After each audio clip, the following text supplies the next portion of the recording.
इस वीडियो में जून 2025 के करंट अफेयर्स को रिवीजन करेंगे फास्ट में, जिसमें पहला टॉपिक है भारत जेन। 2 जून 2025 को डॉक्टर जितेंद्र सिंह ने भारत जेन नामक भारत के पहले स्वदेश रूप से विकसित और सरकारी वित्त पोषित multi modal large language model (LLM) का शुभारंभ किया है। भारत जेन का उद्देश्य भारत की स्थायी और सांस्कृतिक विविधता को ध्यान में रखते हुए कृत्रिम बुद्धिमत्ता (AI) के विकास को नया आयाम देना है। यह मॉडल 22 भारतीय भाषाओं में टेक्स्ट, वाणी, स्पीच और चित्र इमेज आधारित इनपुट को एकीकृत करने में सक्षम है। इस पहल का लक्ष्य नैतिक, समावेशी, बहुभाषी और भारतीय मूल पर आधारित AI प्रणाली विकसित करना है। भारत जेन स्वास्थ्य, शिक्षा, कृषि और प्रशासन जैसे प्रमुख क्षेत्रों में क्षेत्रीय भाषाओं पर आधारित समाधान उपलब्ध कराएगा, जिससे डिजिटल समावेशन और तकनीकी पहुंच को बढ़ावा मिलेगा।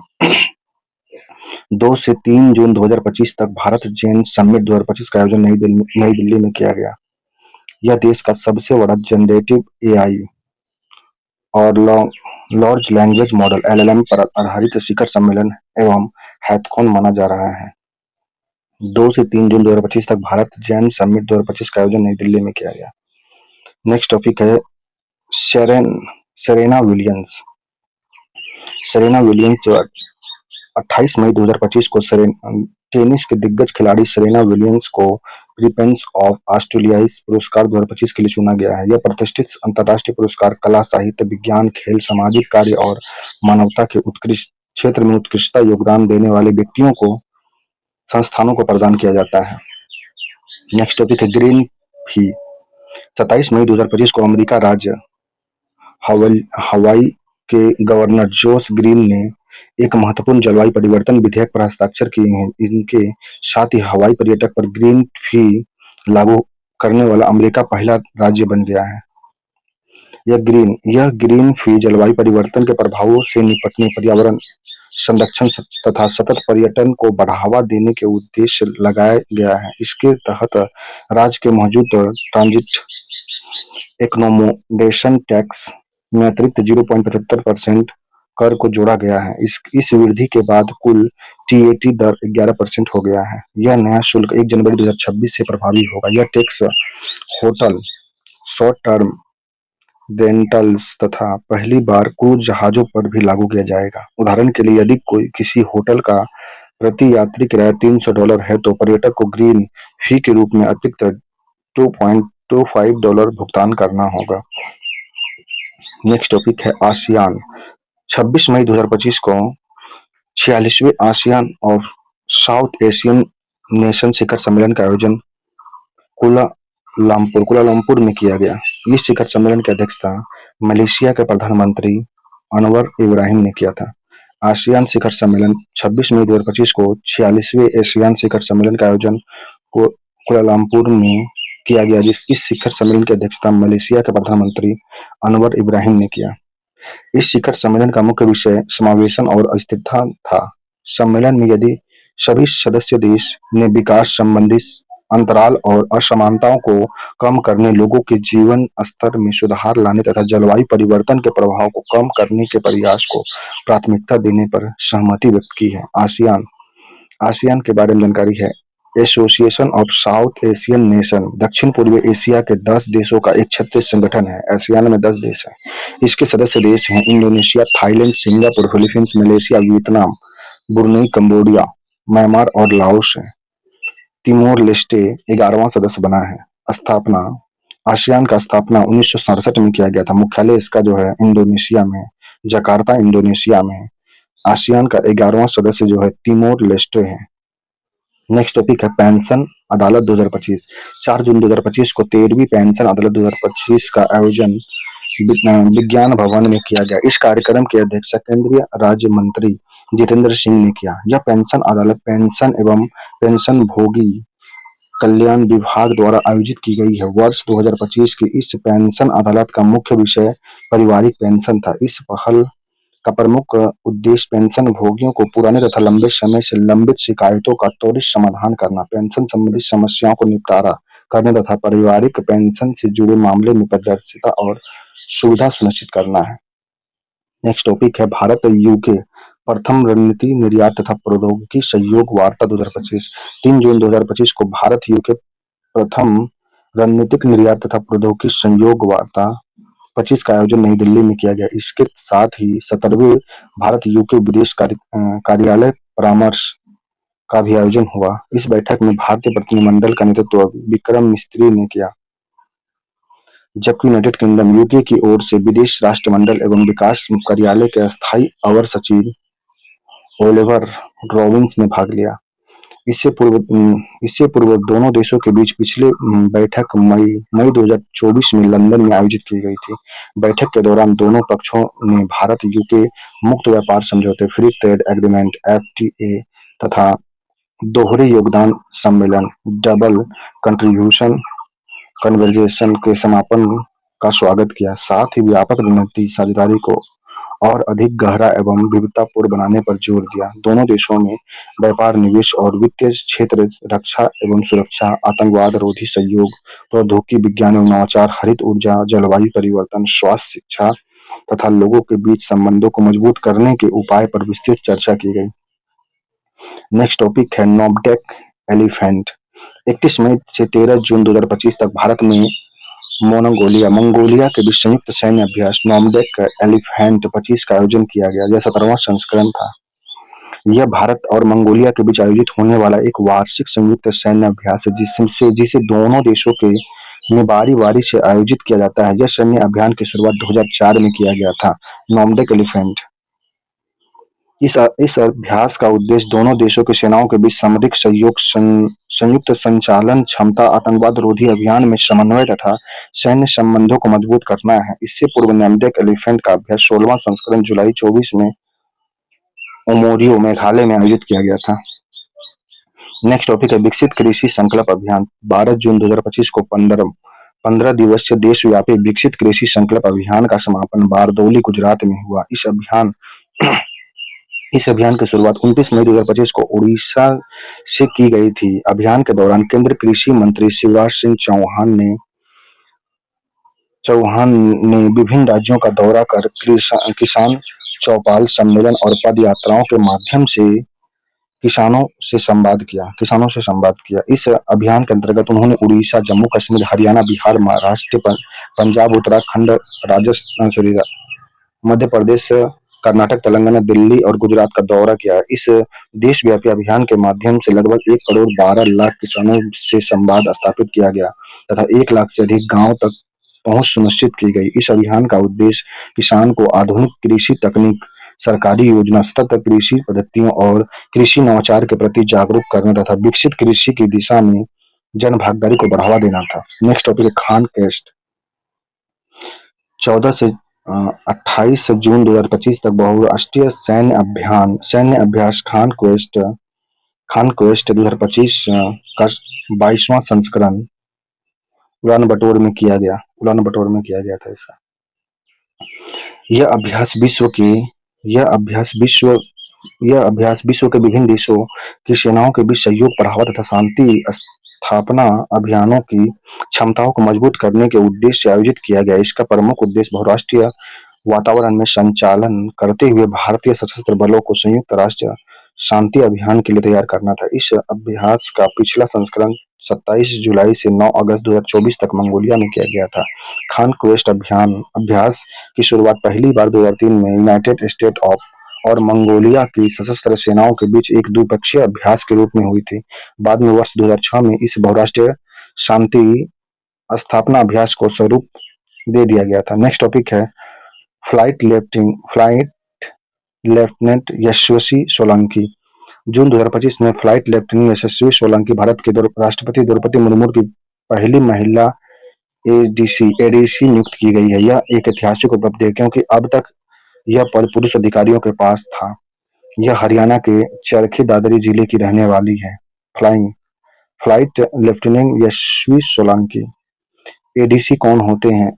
यह एक बहुत ही प्रतिष्ठित और जिम्मेदारी से भरा पद होता है। राष्ट्रपति जो जो भी आर्म फोर्स के सुप्रीम कमांडर होते हैं उनके 5 एडीसी दिए जाते हैं, जिसमें से 3 थल सेना तथा एक वायुसेना और एक नौसेना के होते हैं। राष्ट्रपति खुद ही अफसरों का चयन करते हैं।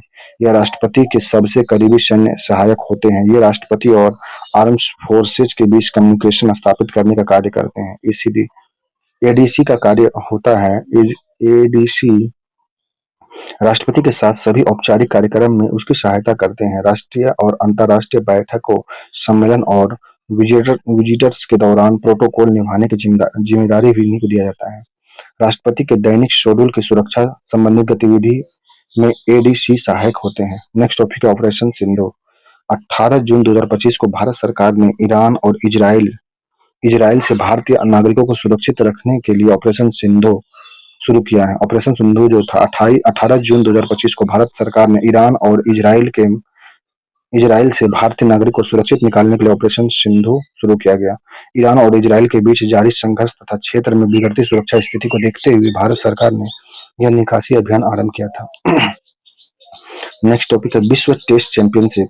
11 से 14 जून 2025 के मध्य आईसीसी टेस्ट चैंपियनशिप के तीसरे संस्करण 23-25 का फाइनल मुकाबला इंग्लैंड में खेला गया। 14 जून को लॉर्ड्स इंग्लैंड में खेले गए फाइनल मुकाबले में दक्षिण अफ्रीका ने ऑस्ट्रेलिया को 5 विकेट से पराजित कर यह खिताब जीत लिया। दक्षिण अफ्रीका ने पहली बार आईसीसी विश्व टेस्ट चैंपियनशिप का खिताब जीता है। दक्षिण अफ्रीका के एडन मार्करम को मैन ऑफ द मैच चुना गया। एडन मार्करम साउथ अफ्रीका के फाइनल में दूसरी पारी में 136 रन की दमदार पारी खेली थी। विजेता टीम को पुरस्कार $3.6 मिलियन लगभग 31 करोड़ रुपए मिले राशि प्रदान किया गया, जबकि उपविजेता टीम को $2.16 मिलियन लगभग 18.63 करोड़ रुपए मिले की राशि दी गई।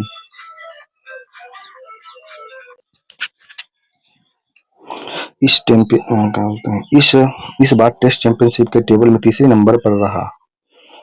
भारत इस बार टेस्ट चैंपियनशिप के टेबल में तीसरे नंबर पर रहा और इसी इनामी राशि का 12.24 करोड़ रुपए मिले। दक्षिण अफ्रीका टीम के कप्तान टेम्बा बबुआ और ऑस्ट्रेलिया की टीम के कप्तान पैट कमिंस थे। यह तीसरा संस्करण 16 जून 2023 से 14 जून 2025 के मध्य हुआ था। 16 जून 23 से 14 जून 2025 के मध्य तीसरा संस्करण खेला गया। तीसरे संस्करण में 9 देश Australia, Bangladesh, England, Bharat, New Zealand, Pakistan, दक्षिण अफ्रीका, श्रीलंका और वेस्टइंडीज शामिल टीमों ने भाग लिया था। इस संस्करण में इंग्लैंड के जो रूट ने 22 मैचों में सर्वाधिक 1968 रन बनाए थे। इस संस्करण में ऑस्ट्रेलिया के पैट कमिंस ने 18 मैचों में सर्वाधिक 80 विकेट लिए। इस संस्करण में सर्वाधिक व्यक्तिगत स्कोर 317 रन इंग्लैंड के हैरी ब्रूक ने पाकिस्तान के विरुद्ध मुल्तान में बनाया था। बेस्ट बॉलिंग फीचर्स पाकिस्तान के गेंदबाज नोमान अली का रहा, जिन्होंने इंग्लैंड के विरुद्ध 46 रन देकर 8 विकेट लिए। इस संस्करण में सर्वाधिक स्कोर इंग्लैंड टीम ने 7 विकेट में 823 रन पारी घोषित किया था, पाकिस्तान के विरुद्ध मुल्तान में बनाया था। इस संस्करण में भारत के यशस्वी जायसवाल ने 19 मैचों में सर्वाधिक 39 छक्के लगाए। इंग्लैंड के जो रूट ने 22 मैच में सर्वाधिक 7 शतक बनाए। ऑस्ट्रेलिया के स्टीव स्मिथ ने 22 मैचों में सर्वाधिक 43 कैच लिए। दक्षिण अफ्रीका की टीम डब्ल्यूटीसी की विजेता बनने वाली तीसरी टीम बनी। इससे पहले न्यूजीलैंड और ऑस्ट्रेलिया ने खिताब जीत लिया है। दक्षिण अफ्रीका टीम डब्ल्यूसी की विजेता बनने वाली पहली टीम बन गई वाली तीसरी टीम बना। इससे पहले न्यूजीलैंड और ऑस्ट्रेलिया ने खिताब जीत लिया था। नेक्स्ट टॉपिक है जल विद्युत दशक। अरुणाचल प्रदेश सरकार ने वर्ष 2025 से 2035 तक की अवधि के लिए जल विद्युत शतक घोषित किया है। इस पहल का उद्देश्य राज्य में जल विद्युत क्षमता के विकास को बढ़ावा देना, ऊर्जा उत्पादन में वृद्धि करना तथा आर्थिक विकास और रोजगार के नए अवसर उत्पन्न करना है। नेक्स्ट टॉपिक है फ्रेंच ओपन 2025। 19 मई से 8 जून 2025 के मध्य टेनिस प्रतियोगिता French open 2025 Rowland Garros Paris से फ्रांस में संपन्न किया गया। इस प्रतियोगिता में परिणाम इस प्रकार रहे। विजेता कार्लोस अल्काराज स्पेन का था, उपविजेता जेनिक सिनर इटली का था। फ्रेंच ओपन का विजेता कार्लोस अल्काराज स्पेन का है, जबकि उपविजेता है जेनिक सिनर इटली के हैं। महिला में फ्रेंच ओपन एकल के विजेता हैं कोक गॉफ संयुक्त राज्य अमेरिका के हैं। महिला में कोक गॉफ अमेरिका राज्य के हैं। उपविजेता एलिना शबलेंका बेलारूस की है। फ्रेंच ओपन की महिला एकल विजेता में कोक गॉफ संयुक्त राज्य अमेरिका के हैं। उपविजेता में एलिना शबलेंका बेलारूस की है। पुरुष युगल में फ्रेंच ओपन के पुरुष युगल के विजेता हैं 2024 2025 का फ्रेंच ओपन 2025 युगल पुरुष युगल में विजेता है मार्सेल ग्रेनोलर्स स्पेन और होरासियो जेबालोस अर्जेंटीना के हैं। उप विजेता हैं जो सेलिस सेलिसबरी और नील स्कूटी दोनों ब्रिटेन के हैं। फ्रेंच ओपन 2025 के महिला युगल विजेता सारा एरी और जेमसिंग पाओली दोनों इटली के हैं। फ्रेंच ओपन के पुरुष महिला युगल की उप विजेता हैं अन्ना टेनिलिना कजाकिस्तान और इलेक्ट्रिया कुरेनिया सर्बिया की हैं। मिश्रित युगल में फ्रेंच ओपन 2025 के विजेता हैं सारा ईरानी और एंड्रा वाल्सोरी दोनों इटली के हैं। उप विजेता हैं मिश्रित युगल में टेलर टाउन सिंड्रोम और इवान किंग दोनों संयुक्त राज्य अमेरिका के हैं। यह कार्लेस अल्काराज द्वारा दूसरा फ्रेंच ओपन खिताब और 5वीं प्रमुख खिताब है। कोक गॉफ ने पहली बार फ्रेंच ओपन खिताब जीता था। नेक्स्ट टॉपिक है चुनावी अखंडता पर स्टॉकहोम सम्मेलन 25 10 से 12 जून 2025 तक चुनावी अखंडता पर स्टॉकहोम सम्मेलन 25 का आयोजन किया गया। International institute for democracy and internal association के अंतर सरकारी संगठन है जो विश्व भर में लोकतंत्र को समर्थन और सुदृढ़ करने का कार्य करता है। इस सम्मेलन में लगभग 50 देशों से 100 से अधिक प्रतिनिधियों ने भाग लिया था। भारत की ओर से मुख्य निर्वाचन आयुक्त गणेश कुमार ने इस सम्मेलन में भाग लिया था। चुनावी अखंडता पर स्टॉकहोम सम्मेलन 2025 में संयुक्त राष्ट्र महासागर सम्मेलन 25 का आयोजन 9 से 13 जून 2025 तक संयुक्त राष्ट्र महासागर सम्मेलन 2025 का फ्रांस में किया गया था। संयुक्त राष्ट्र महासागर सम्मेलन का आयोजन 2025 नीस फ्रांस में आयोजित किया गया 9 से 13 जून 25 में। इस सम्मेलन का सह मेजबानी फ्रांस और कोस्टारिका द्वारा संयुक्त रूप से किया गया था। संयुक्त राष्ट्र महासागर सम्मेलन 25 का संयुक्त रूप से मेजबानी जो किया गया है फ्रांस और कोस्टारिका के द्वारा किया गया। इस सम्मेलन का मुख्य विषय था महासागर के संरक्षण और सतत उपयोग के लिए कार्रवाई में तेजी लाना और सभी हितधारकों को संगठित करना था। नेक्स्ट टॉपिक है वैश्विक लैंगिक अंतराल रिपोर्ट 25 11 जून 2025 को वर्ल्ड इकोनॉमिक फोरम द्वारा 19वां संस्करण जारी किया गया। इस रिपोर्ट का प्रकाशन 2006 से किया जा रहा है। वर्ष 2025 की रिपोर्ट में जारी वैश्विक लैंगिक अंतराल सूचकांक में 148 देश को शामिल किया गया। इस सूचकांक के 4 प्रमुख क्षेत्र में लैंगिक अंतराल का मूल्यांकन करता है। पहला आर्थिक भागीदारी और अवसर, दूसरा शैक्षणिक उपलब्धियां, तीसरा स्वास्थ्य और उत्तरजीविता, चौथा राजनीतिक सशक्तिकरण। यह सूचकांक 0 से 1 के बीच विस्तार होती जा रही है। 1 का अर्थ पूर्ण लैंगिक समानता होता है जबकि 0 का अर्थ पूर्ण लैंगिक असमानता होता है। इस सूची में आइसलैंड को प्रथम स्थान और भारत को 131 स्थान पर रखा गया है। लैंगिक सूचकांक में भारत को 100 वैश्विक लैंगिक अंतराल में भारत को 131 स्थान पर 148 देश में 131वें स्थान पर पहला स्थान पर आइसलैंड को रखा गया। नेक्स्ट टॉपिक है पूर्वी एशिया शिखर सम्मेलन की वरिष्ठ अधिकारियों की बैठक 10 जून 2025 को पूर्वी एशिया शिखर सम्मेलन के वरिष्ठ अधिकारियों की बैठक का 25 पेंगा मलेशिया में आयोजित किया गया। वर्तमान में मलेशिया आसियान का अध्यक्ष भी है। इसकी अध्यक्षता विदेश मंत्रालय के महासचिव दातो अमरान मोहम्मद जिन ने किया। विदेश मंत्रालय के सचिव पूर्व पी कुमारन ने इस बैठक में भारत का प्रतिनिधित्व किया था। इसमें वरिष्ठ अधिकारी के क्षेत्रीय और अंतर्राष्ट्रीय विकास पर विचार आदान प्रदान किया जाता है जिसमें आतंकवाद, समृद्धि और साइबर सुरक्षा जैसे महत्वपूर्ण मुद्दे शामिल होते हैं। नेक्स्ट टॉपिक है ऑपरेशन राइजिंग लायन 13 जून 2025 को इजराइल ने ऑपरेशन राइजिंग लायन नाम से एक सैन्य अभियान आरंभ किया है। इस सैन्य अभियान के तहत इजराइल ने ईरान पर व्यापक हवाई हमला किया है। 13 जून 2025 को इजराइल ने ऑपरेशन राइजिंग लायन नाम से एक सैन्य अभियान आरंभ किया। इस सैन्य अभियान के तहत इजराइल ने ईरान पर व्यापक हवाई हमला किया है। नेक्स्ट टॉपिक है युवा वैज्ञानिकों का अंतर्राष्ट्रीय सम्मेलन 10 से 13 जून 2025 को युवा वैज्ञानिकों का अंतर्राष्ट्रीय सम्मेलन IIT हैदराबाद में आयोजित किया गया। इस सम्मेलन का विषय है दूरदर्शी लोगों का संगम, वैश्विक परिवर्तन के लिए युवा विज्ञान को सशक्त बनाना। केंद्रीय शिक्षा मंत्री श्री धर्मेंद्र प्रधान ने इस सम्मेलन की अध्यक्षता किया है। नेक्स्ट टॉपिक है वैश्विक ऊर्जा संक्रमण सूचकांक 18 जून 2025 को वैश्विक आर्थिक मंच द्वारा वैश्विक ऊर्जा संक्रमण सूचकांक 25 जारी किया गया। इस सूचकांक के इस सूचकांक में 118 देशों को शामिल किया गया। यह सूचकांक उन देशों के ऊर्जा क्षेत्र की तुलना करता है और ऊर्जा संक्रमण के लिए उनसे तत्परता का विश्लेषण भी करता है। इस सूचकांक में शामिल देश हैं स्वीडन प्रथम पे, फिनलैंड वैश्विक ऊर्जा संक्रमण सूचकांक में स्वीडन प्रथम पे, फिनलैंड द्वितीय पे, डेनमार्क तृतीय पे। इस सूचकांक में शामिल निम्न देश हैं कांगो। इस सूचकांक में भारत का स्थान 71वां है, स्कोर 53.3 प्राप्त हुआ है, जबकि गत वर्ष भारत 63 स्थान पे था। वैश्विक ऊर्जा संक्रमण में भारत 71वें स्थान पे है। नेक्स्ट टॉपिक है राष्ट्रीय हल्दी बोर्ड। 29 जून 2025 को केंद्रीय गृह मंत्री एवं सहकारिता मंत्री अमित शाह ने तेलंगाना के निजामाबाद में राष्ट्रीय हल्दी बोर्ड नेशनल टर्मरिक बोर्ड का मुख्यालय का उद्घाटन किया। तेलंगाना के निजामाबाद में हल्दी बोर्ड का उद्घाटन 29 जून 2025 को। नेक्स्ट टॉपिक है माय भारत 2.0 प्लेटफॉर्म। 30 जून 2025 को नई दिल्ली में केंद्रीय युवा मामले एवं खेल मंत्रालय तथा डिजिटल इंडिया कॉरपोरेशन के मध्य माय भारत 2.0 प्लेटफॉर्म के विकास हेतु यह समझौता ज्ञापन हस्ताक्षर किए गए। यह समझौता डॉक्टर मनसुख मांडविया, केंद्रीय युवा मामले एवं श्रम मंत्री डॉक्टर अश्विनी वैष्णव, रेल सूचना प्रधान एवं इलेक्ट्रॉनिक एवं आईटी मंत्री ने उपस्थिति में हुआ था। माय भारत 2.0 के मुख्य उद्देश्य भारत की 65% युवा जनसंख्या को डिजिटल रूप से सशक्त बनाना है, विकसित भारत @ 2047 के लक्ष्य को प्राप्ति में योगदान देना, युवाओं को सेवा भाव एवं कर्तव्य बोध की भावना से जोड़ना है।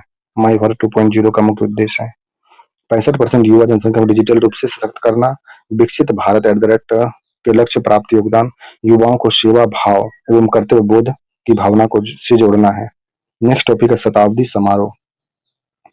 24 जून 2025 को श्री नारायण गुरु और महात्मा गांधी के बीच वार्तालाप के शताब्दी समारोह का आयोजन नई दिल्ली में हुआ। इस समारोह का आयोजन श्री नारायण धर्म संगम ट्रस्ट द्वारा किया गया। प्रधानमंत्री नरेंद्र मोदी ने इस समारोह का शुभारंभ किया। यह ऐतिहासिक वार्तालाप 12 मार्च 1925 को महात्मा गांधी की यात्रा के दौरान शिवगिरी मठ में हुआ था। यह वार्ता वे होम सत्याग्रह, धर्मांतरण, अहिंसा, अस्पृश्यता उन्मूलन, मोक्ष प्राप्ति, दलितों को उत्थान आदि विषय पर केंद्रित था। नेक्स्ट श्री नारायण गुरु के बारे में है। श्री नारायण गुरु भारत के एक महान संत, समाज सुधारक, योगी और आध्यात्मिक नेता थे। उनका जन्म 22 अगस्त 1856 चेम्पांजी, तिरुवनंतपुरम, केरल में हुआ था। उन्होंने केरल में जाति व्यवस्था, छुआछूत और सामाजिक भेदभाव के खिलाफ आंदोलन चलाया था। साथ ही उन्होंने एक जाति, एक धर्म, एक ईश्वर का संदेश देकर सामाजिक समरसता और मानव एकता को स्थापित करने का कार्य किया था। उन्हें 1888 में अरविल और केरल के एक शिव मंदिर की स्थापना भी किया, जो तत्कालीन ब्राह्मणवादी परंपरा को तोड़ने वाले क्रांतिकारी कार्य था। वह निचली जातियों को मंदिर में प्रवेश और शिक्षा का अधिकार दिलाने के पक्षधर थे। नेक्स्ट टॉपिक है पहला वन्यजीव ओवरपास कॉरिडोर। भारत ने नई दिल्ली मुंबई एक्सप्रेस वे के 12 किलोमीटर लंबे खंड पर अपना पहला वन्यजीव ओवरपास कॉरिडोर विकसित किया है। यह रणथंभौर टाइगर रिजर्व के बफर जोन से गुजरता है। इस खंड में प्रत्येक 500 मीटर ओवरपास और देश का सबसे लंबा 1.2 किलोमीटर देश का सबसे लंबा अंडरपास शामिल है। राष्ट्रीय राजमार्ग प्राधिकरण (NHAI) द्वारा वन्य जीव विशेषज्ञों की सलाह से यह परियोजना विकसित की गई है। इसका उद्देश्य बाघों, भालू और अन्य प्रजातियों को सड़क पार करने के लिए सुरक्षित मार्ग प्रदान करना है। सभी संरचनाएं इस प्रकार बनाई गई हैं कि प्राकृतिक स्थलाकृति की कोई क्षति न पहुंचे। निर्माण के दौरान वन्य जीव को कोई हानि नहीं हुई और बाद में किए गए निगरानी में पाया गया कि जानवर इन मार्ग का उपयोग कर रहे हैं। यह परियोजना वन्यजीव संरक्षण और पर्यावरण मंत्रालय के सहयोग से विकसित की गई है। पहला वन्यजीव ओवरपास कॉरिडोर का यह जो था। नेक्स्ट टॉपिक है इसमें प्रबंधन प्रभावशीलता मूल्यांकन। भारत सरकार ने पर्यावरण, वन और जलवायु परिवर्तन मंत्रालय द्वारा प्रबंधन प्रभावशीलता मूल्यांकन 2020-25 के तहत देश में 438 संरक्षित क्षेत्रों का मूल्यांकन किया गया। इस मूल्यांकन में केरल ने मुन्नार स्थित इराविकुलम राष्ट्रीय उद्यान और जम्मू कश्मीर के दाचिगम राष्ट्रीय उद्यान ने 92.97 स्कोर के साथ देश के सर्वश्रेष्ठ राष्ट्रीय उद्यान बनने का गौरव प्राप्त किया है। मिथिकट्टन 16 राष्ट्रीय उद्यान और चिन्नार वन्यजीव अभयारण्य में शीर्ष 10 संरक्षित क्षेत्रों में क्रमशः पांचवा और छठा स्थान प्राप्त किया है। प्रबंधन प्रभावशीलता मूल्यांकन आईयूसीएन और अंतरिक्ष अंतर संरक्षित क्षेत्रों तथा विश्व आयोग द्वारा तय 32 वैश्विक मापदंड के आधार पर किया गया, जिनमें संरक्षण योजना संबंध, संसाधन प्रबंधन परिणाम आदि शामिल थे। राज्यों की रैंकिंग केरल समग्र स्कोर प्रबंधन प्रभावशीलता मूल्यांकन में है केरल का। नेक्स्ट टॉपिक है अल्फांजियोम। 25 जून 2025 को गूगल डीप माइंड ने एक बड़ी उपलब्धि के रूप में अल्फांजियोम को लॉन्च किया। यह एक नवीन कृत्रिम बुद्धिमत्ता एआई आधारित मॉडल है जो किसी डीएनए अनुक्रम में छोटी वेरिएंट के प्रभाव को सटीक और व्यापक रूप से पूर्वानुमानित करता है पूर्वानुमानित कर देता है। अल्फांजीनोम जीनोम अल्फा जीनोम है। 25 जून 2025 को गूगल डीपयार्ड ने यह एक बड़ी उपलब्धि रूप में अल्फा जीनोम लॉन्च किया है। यह नवीनतम कृत्रिम बुद्धिमत्ता एआई आधारित मॉडल है जो किसी डीएनए अनुक्रम में छोटी वेरिएंट के प्रभाव को सटीक और व्यापक रूप से पूर्वानुमानित करता है। नेक्स्ट टॉपिक है जीओआई स्टेट मोबाइल ऐप। 29 जून 2025 को सांख्यिकी दिवस 25 के अवसर पर भारत सरकार ने सांख्यिकी एवं कार्यान्वयन मंत्रालय के अंतर्गत कार्यरत राष्ट्रीय नमूना सर्वेक्षण एनएसओ के GOI state mobile app launch किया। यह पहल भारत के आधिकारिक सांख्यिकी और आम नागरिक के लिए सुगम, पारदर्शी और उपयोगकर्ता केंद्रित बनाने की दिशा में एक महत्वपूर्ण मील का पत्थर शामिल है।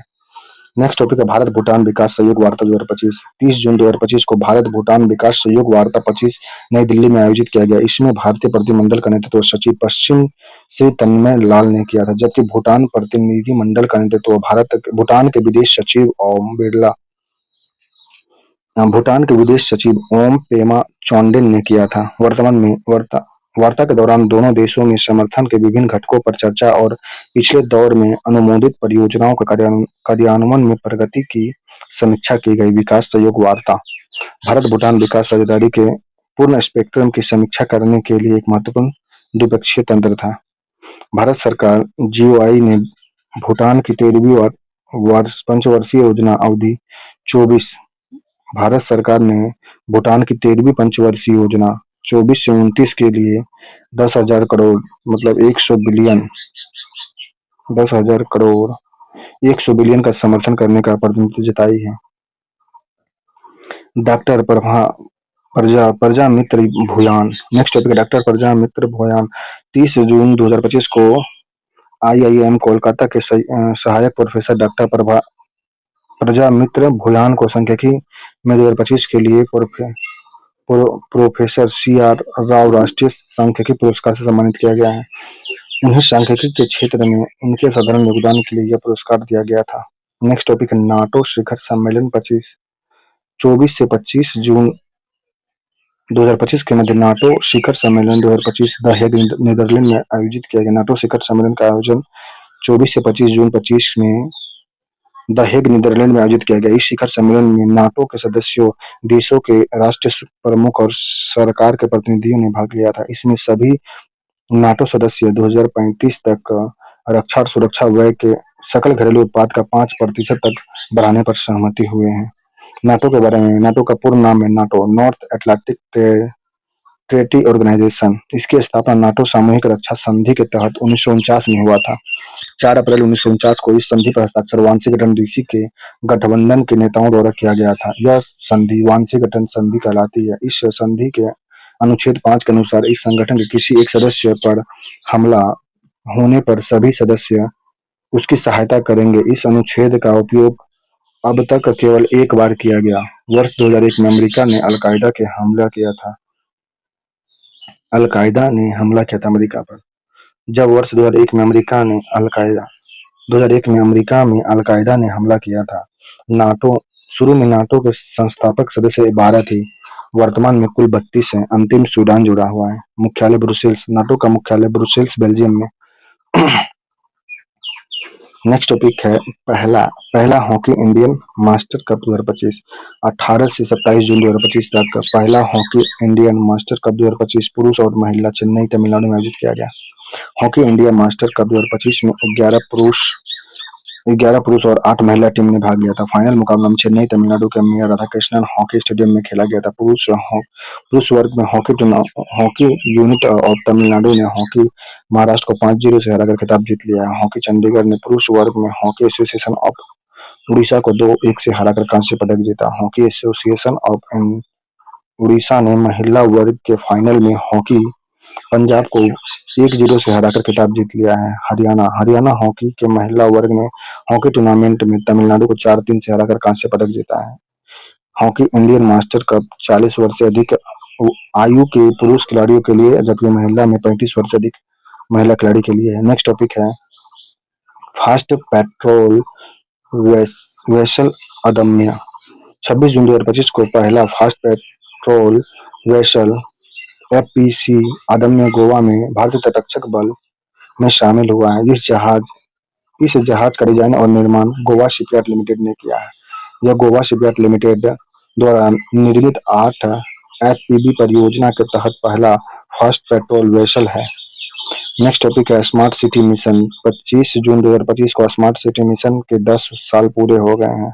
प्रधानमंत्री नरेंद्र मोदी द्वारा 25 जून 2015 को यह मिशन लॉन्च किया गया था। स्मार्ट सिटी मिशन 25 जून 2025 को 10 वर्ष पूरे हुए। 25 जून 2015 को यह मिशन लॉन्च किया गया था। स्मार्ट सिटी मिशन का उद्देश्य स्थानीय क्षेत्र में विकास को बढ़ावा देकर स्मार्ट परिणाम और प्रौद्योगिकी का उपयोग करके आर्थिक विकास को बढ़ावा देना और जीवन की गुणवत्ता को बढ़ाना था। नेक्स्ट टॉपिक है Atal mission for regulation and urban transformation.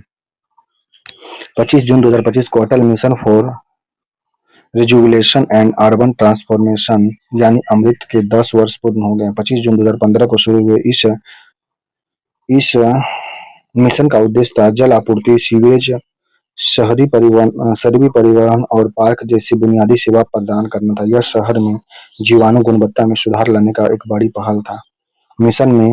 इस मिशन में 500 चयनित शहर और कस्बे शामिल किए गए थे। नेक्स्ट टॉपिक है शुभम शुक्ला। 26 जून 2025 को भारतीय वायुसेना के ग्रुप कैप्टन शुभम शुक्ला पहले भारतीय बने जो इंटरनेशनल स्पेस स्टेशन आईएसएस पर पहुंचे हैं। इसके साथ ही वह दूसरे भारतीय बने जो 41 साल बाद अंतरिक्ष में यात्रा किए हैं। 26 जून 2025 को भारतीय वायुसेना के ग्रुप कैप्टन शुभम शुक्ला पहले भारतीय बने जो इंटरनेशनल स्पेस स्टेशन आईएसएस पर पहुंचे हैं। पहले भारतीय हैं, साथ ही वह दूसरे भारतीय बने जो 41 साल बाद अंतरिक्ष की यात्रा किए हैं। इससे पहले 1884 में विंग कमांडर राकेश शर्मा ने सोवियत संघ के SOYUT-11 से उड़ान भरी थी। यह एक्सोम स्पेस प्रोजेक्ट एक्सोम 4 के तहत America space company space x के ड्रैगन अंतरिक्ष यान में सवार होकर अंतरिक्ष पहुंचे हैं। ड्रैगन अंतरिक्ष यान था एक्सोम 4 मिशन के तहत ग्रीस में सवार होकर अंतरिक्ष पहुंचे हैं। यह उड़ान अमेरिका के फ्लोरिडा स्थित नासा के केनेडी स्पेस सेंटर में 25 जून 2025 को भारतीय समय अनुसार दोपहर 12 बजे 2:31 AM ET लॉन्च हुआ और करीब 14 घंटे की यात्रा के बाद अंतरिक्ष स्टेशन के हार्मोनी मॉडल से जुड़ गई। इस मिशन में उनके साथ 3 अन्य सदस्य शामिल थे, जिसमें mission commander Peggy Whitson, Poland के अंतरिक्ष यात्री स्लावेश उजनस्की मिशुस्की और हंगरी के पेलोड स्पेशलिस्ट तिबोर कापू शामिल थे। आईएसएस पर पहले 2 सप्ताह के प्रवास के दौरान यह वैज्ञानिक प्रयोग करेंगे जिसका संबंध भोजन और पोषण से है। इसका प्रयोग खास तौर पर पोषक तत्वों के भरपूर सूक्ष्म शैवाल पर केंद्रित होगा, जिसे भविष्य की लंबी अंतरिक्ष यात्रा के लिए यह संभावना खाद्य स्रोत माना जा रहा है। शुभम शुक्ला का जन्म उत्तर प्रदेश की राजधानी लखनऊ में 10 अक्टूबर 1985 में हुआ था। वह भारतीय वायुसेना के फाइटर पायलट हैं जो इसरो के गगनयान मिशन के लिए चयनित 4 अंतरिक्ष यात्रियों में से एक हैं। नेक्स्ट टॉपिक है पहली समुद्री क्षेत्र की गैर बैंकिंग वित्तीय कंपनी।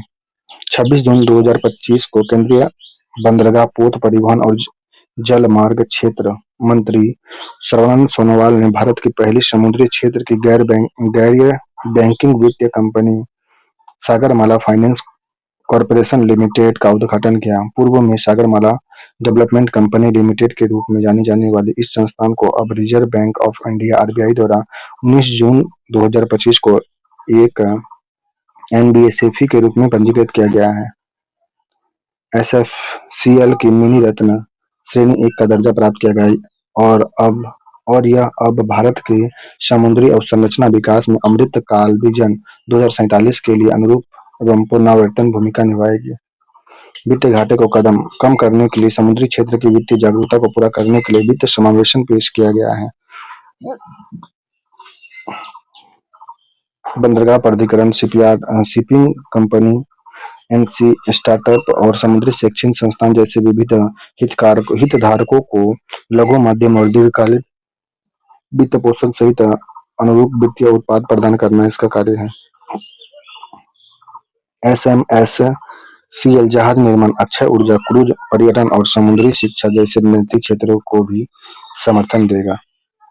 नेक्स्ट टॉपिक है अरताम तितली अभ्यारण्य। अरलाम तितली अभ्यारण्य 18 जून 2025 को केरल राज्य के वन्यजीव बोर्ड ने कन्नूर जिले में स्थित अरलाम वन्यजीव अभ्यारण्य का नाम बदलकर अरलाम तितली अभ्यारण्य कर दिया है। इसके साथ ही यह भारत का पहला ऐसा संरक्षित वन क्षेत्र बन गया जो पूरी तरह से तितलियों को समर्पित है। नेक्स्ट टॉपिक है नवाडा नेगेटिव 20 जून 2025 को फ्रांस की रक्त आपूर्ति एजेंसी ने गुआडेलूप की एक महिला में एक नए रक्त समूह की खोज की है।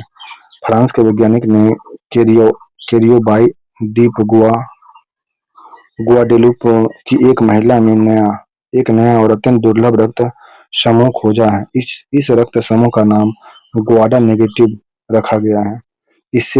इसे हाल ही में अंतर्राष्ट्रीय रक्त संक्रमण सोसाइटी ने अधिकृत रूप से विश्व का 48वां रक्त समूह प्रणाली घोषित किया गया है। गुआडा नेगेटिव है। नेक्स्ट टॉपिक है अंतर्राष्ट्रीय धार्मिक स्वतंत्रता सम्मेलन। 16 से 18 जून 2025 को अंतर्राष्ट्रीय धार्मिक स्वतंत्रता शिखर सम्मेलन 2025 नैरोबी, केन्या में आयोजित किया गया था। मुख्य विषय था Africa together, a continent sell to religious freedom. Africa का एक धार्मिक स्वतंत्रता के लिए एक महाद्वीप आह्वान। इसे पेपरडाइन विश्वविद्यालय, धार्मिक स्वतंत्रता संस्थापक और ग्लोबल पीस फाउंडेशन द्वारा संयुक्त रूप से आयोजित किया गया। अफ्रीका महाद्वीप में आयोजित होने वाला यह अपनी तरह का पहला सम्मेलन है। नेक्स्ट टॉपिक है संविधान हत्या दिवस। 25 जून 2025 को संविधान हत्या दिवस मनाया गया। इंदिरा सरकार ने 12 जुलाई 2024 को यह निर्णय लिया था। इंडिया सरकार ने 12 जुलाई 2024 को निर्णय लिया गया कि प्रत्येक वर्ष 25 जून को इस दिवस के रूप में मनाया जाएगा। उल्लेखनीय है कि 25 जून 1975 को देश में आपातकाल घोषित किया गया था। इस दिवस का उद्देश्य उन लोगों के योगदान और संघर्ष को स्मरण करना है जिन्हें आपातकाल के दौरान जेल जाना पड़ा था, जिन्होंने लोकतंत्र और संवैधानिक मूल्यों की रक्षा के लिए संघर्ष किया था। भारतीय संविधान में आपातकालीन संबंधी उपवन गवर्नमेंट ऑफ इंडियन एक्ट 1935 तथा जर्मनी के संविधान से प्रेरित है। संविधान के भाग 18 में अनुच्छेद 352 से 360 तक आपातकाल से संबंधित प्रावधान का उल्लेख किया गया है। भारतीय संविधान में आपातकालीन उपबंध को 3 भाग में बांटा गया है। राष्ट्रीय आपातकाल अनुच्छेद 352 में है। राज्य में संवैधानिक तंत्र की विफलता, राष्ट्रपति शासन जो है 356 में है। वित्तीय आपातकाल 360 है। नेक्स्ट टॉपिक है डांगेती जानवी। 23 जून 2025 को डांगेती जानवी को टाइटन स्पेस इंडस्ट्रीज के अंतरिक्ष मिशन के लिए एस्ट्रोनॉट कैंडिडेट के रूप में चयनित किया गया है। टीएसआई फ्लोरिडा, यूनाइटेड स्टेट स्थित एक निजी अंतरिक्ष अनुसंधान कंपनी है। आंध्र प्रदेश की पालकुला की रहने वाली जानवी टीएसआई ऑर्बिटल मिशन के लिए चयनित होने वाली पहली भारतीय बन गई है। यह मिशन वर्ष 2029 में ऑर्बिटल पोर्ट स्पेस स्टेशन के लिए प्रक्षेपित किया जाएगा। इसके अतिरिक्त वह National Aeronautics and Space Administration के वाशिंगटन स्थित International Air and Space Programme की सफलतापूर्वक पूर्ण करने वाली पहली भारतीय भी बन गई है। नेक्स्ट टॉपिक है मध्य क्षेत्र परिषद 2025 25वीं बैठक हुआ है। 24 जून 2025 को मध्य क्षेत्रीय परिषद की 25वीं बैठक का 25 वाराणसी उत्तर प्रदेश में आयोजित किया गया था। केंद्रीय गृह एवं सहकारिता मंत्री अमित शाह ने इस बैठक की अध्यक्षता किया था। बैठक में सदस्य राज्यों के मुख्यमंत्री के साथ साथ प्रत्येक राज्य से 2 वरिष्ठ मंत्रियों ने भाग लिया। मध्य क्षेत्रीय परिषद में छत्तीसगढ़, मध्य प्रदेश, उत्तराखंड और उत्तर प्रदेश राज्य शामिल है।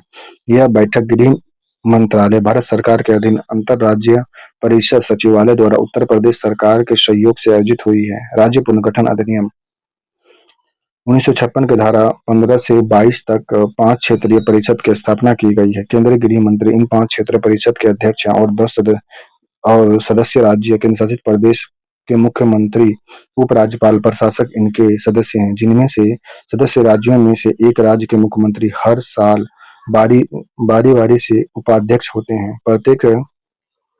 प्रत्येक सदस्य राज्य के राज्यपाल द्वारा 2 मंत्रियों को परिषद के सदस्य के रूप में नामित किया जाता है। प्रत्येक क्षेत्रीय परिषद के मुख्य सचिवों के स्तर पर एक अस्थायी समिति का भी गठन किया जाता है। राज्य द्वारा प्रस्तावित मुद्दों को प्रथमतः संबंधित क्षेत्रीय परिषद के स्थायी समिति के समक्ष चर्चा के लिए प्रस्तुत किया जाता है। स्थायी समिति में विचार के बाद शेष बचे मुद्दे को क्षेत्रीय परिषद की बैठक के विचार के लिए प्रस्तुत किया जाता है। नेक्स्ट टॉपिक है त्रिपुरा। 23 जून 2025 को त्रिपुरा में ULLAS 9 भारत साक्षरता कार्यक्रम के तहत पूर्ण कार्यात्मक साक्षर राज्य घोषित किया गया। त्रिपुरा को पूर्ण कार्यात्मक साक्षर राज्य घोषित किया गया। त्रिपुरा को इसी के साथ मिजोरम और गोवा के बाद त्रिपुरा पूर्ण कार्यात्मक साक्षर हासिल करने वाला देश का तीसरा राज्य बन गया। पहला है मिजोरम, दूसरा गोवा, तीसरा त्रिपुरा बन गया है। नेक्स्ट टॉपिक है शंघाई सहयोग संगठन के रक्षा मंत्रियों की बैठक 2025 में हुआ है।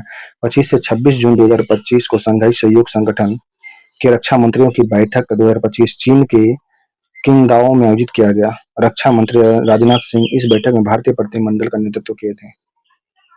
नेक्स्ट इस बैठक में क्षेत्रीय और अंतर्राष्ट्रीय शांति एवं सुरक्षा, आतंकवाद विरोधी प्रयास और SCO सदस्य देशों के रक्षा मंत्रालय के बीच सहयोग सहित कई मुद्दों पर चर्चा की गई थी। शंघाई सहयोग संगठन के बारे में, यह एक अंतर सरकारी संगठन है। इसका गठन 2001 में किया गया था। वर्ष 2017 में इसका पूर्ण सदस्य बना था। भारत शंघाई सहयोग संगठन का 2017 में पूर्ण सदस्य बना, जबकि इसका गठन हुआ था 2001 में। वर्ष 2023 में इसका अध्यक्षता संभाली थी भारत शंघाई सहयोग संगठन का। नेक्स्ट टॉपिक है प्रतिभा सेतु पोर्टल लॉन्च किया गया। 25 जून 2025 में संघ लोक सेवा आयोग UPSC ने प्रतिभा सेतु पोर्टल लॉन्च किया है, इसमें उन छात्रों का डेटा एकत्रित किया जाएगा जो इंटरव्यू नहीं पास कर पाए। ऐसे में IAS IPS न बन पाए छात्रों को नौकरी दिलाने में UPSC की ओर से मदद की जाएगी। छात्रों को प्राइवेट कंपनियों में नौकरी के अवसर मिलेंगे। प्रतिभा सेतु का पूरा नाम professional research and talent integration है, ब्रिज फॉर हायरिंग एस्पिरेंट है। पहले इसे पब्लिक डिस्क्लोजर योजना के रूप में जाना जाता था। पब्लिक डिस्क्लोजर योजना के रूप में इसे 20 अगस्त 2018 से शुरू किया गया। अब इसे एकदम नए सिरे से लॉन्च किया गया है। 20 अगस्त 2018 को लॉन्च किया गया है प्रतिभा सेतु पोर्टल। नेक्स्ट टॉपिक है पहला विदेशी नैनो उर्वरक संयंत्र। जून 2025 में इफ्को ने घोषणा किया कि वह ब्राजील में अपना पहला विदेशी नैनो उर्वरक संयंत्र स्थापित करेगा। इफ्को, नैनोवेजन और ब्राजील की कंपनी नैनोफेट के बीच साझेदारी हुई है। इस साझेदारी के तहत इफ्को अपना पहला संयंत्र स्थापित करेगा। नया संयंत्र ब्राजील के कुरितिबा, पराना प्रांत में स्थापित किया जाएगा। नेक्स्ट टॉपिक है wings to our hopes volume 2। 23 जून 2025 को रक्षा मंत्री राजनाथ सिंह राष्ट्रपति द्रौपदी मुर्मू के दूसरे वर्ष अगस्त 23 से जुलाई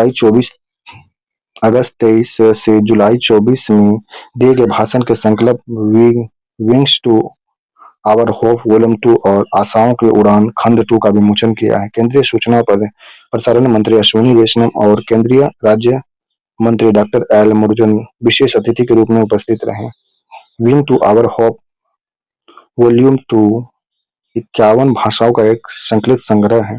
यह संकलन राष्ट्रपति मुर्मू के विचार, दर्शन और राष्ट्रीय प्राथमिकता को प्रतिबिंब प्रस्तुत करता है।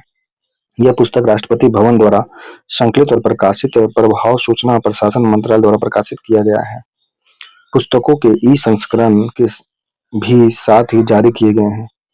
प्रकाशन प्रभाव भारत सरकार की एक प्रमुख प्रकाशन संस्था है जो पिछले 80 वर्षों से राष्ट्रपतियों और प्रधानमंत्रियों के चुने हुए भाषण का दस्तावेजीकरण करता है। इसके अतिरिक्त यह संस्थान स्वतंत्रता संग्राम, संस्कृति, कला, साहित्य और जन सामान्य की रुचि के विषयों पर भी पुस्तक का प्रकाशन करती है। नेक्स्ट टॉपिक है बजटिंग जेंडर बजटिंग पर पहला राष्ट्रीय परामर्श।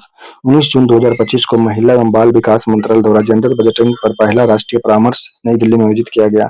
सभी क्षेत्रों में जेंडर बजटिंग प्रक्रिया को मजबूत करने के उपायों पर विचार विमर्श करने और पहलों को और अच्छे तरीके से साझा करने के लिए परामर्श सम्मेलन आयोजित किया गया था। इस अवसर पर केंद्रीय महिला एवं बाल विकास मंत्री अन्नपूर्णा देवी ने gender budgeting knowledge hub portal launch किया है। इसमें 40 केंद्रीय मंत्रालयों, विभागों और 19 राज्यों के वरिष्ठ अधिकारी, संयुक्त राष्ट्र की महिला एडीबी के प्रतिनिधि और राष्ट्रीय स्तर के संस्थाओं के विशेषज्ञ ने परामर्श लिया गया। वर्ष 2005 से 6 में ही जेंडर बजटिंग भारत को विकास रणनीति का एक मुख्य तत्व रहा है। तो जून 2025 को करंट अफेयर्स को रिवीजन कर लिए हैं।